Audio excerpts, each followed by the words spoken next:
ಈ ವಿಡಿಯೋನ ಪ್ರತಿಯೊಬ್ರು ನೋಡ್ಲೇಬೇಕು, ಪ್ರತಿಯೊಬ್ಬರಿಗೂ ಶೇರ್ ಮಾಡಿ. ನಮ್ಮ ಶ್ರೀರಾಮನ ರಘುಕುಲ ವಂಶ ಅಂದ್ರೆ ಪಿತೃವಂಶ ಎಷ್ಟು ದೊಡ್ಡದು ಗೊತ್ತಾ? ಅದ್ರಲ್ಲಿ ನಾನು ಪ್ರಮುಖರನ್ನ ಮಾತ್ರ ಹೇಳ್ತೀನಿ. ಮೊದಲಿಗೆ ಶ್ರೀರಾಮ ಎಲ್ಲಾ ಪಿತೃ ಧರ್ಮದ ಜೀವಂತ ರೂಪ. ಶ್ರೀರಾಮನ ತಂದೆ ದಶರಥ ಮಹಾರಾಜನ ತಂದೆ ಅಜ ಮಹಾರಾಜನ ತಂದೆ ರಘುಕುಲ ವಂಶದ ಮೊದಲ ಸ್ಥಾಪಕ. ನಂತರ ದಿಲೀಪ ಧರ್ಮನಿಷ್ಠೆಯ ಪ್ರಜೆಯ ರಾಜ.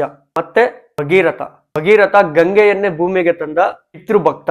ತದನಂತರ ಸಾಗರ ಆದ್ಮೇಲೆ ಇಕ್ಷ್ವಾಕು ಸೂರ್ಯವಂಶದ ಮೊದಲ ಸ್ಥಾಪಕ. ಮತ್ತೆ ವೈವತ್ಸವ ಮನುನೇ ಮಾನವ ಕುಲದ ಮೊದಲ ಮನುಷ್ಯ. ಮತ್ತೆ ಸೂರ್ಯದೇವರ ತಂದೆ ಕಶ್ಯಪನ ತಂದೆ ಮರೀಚಿಯ ತಂದೆ ಬ್ರಹ್ಮನೇ ಸೃಷ್ಟಿಕರ್ತ. ಇದು ನಮ್ಮ ಶ್ರೀರಾಮನ ಪಿತೃವಂಶಾವಳಿ. ಆದಷ್ಟು ಈ ವಿಡಿಯೋನ ಎಲ್ಲರಿಗೂ ಶೇರ್ ಮಾಡಿ, ಮತ್ತೆ ಜೈ ಶ್ರೀರಾಮ್ ಅಂತ ಕಾಮೆಂಟ್ ಮಾಡಿ.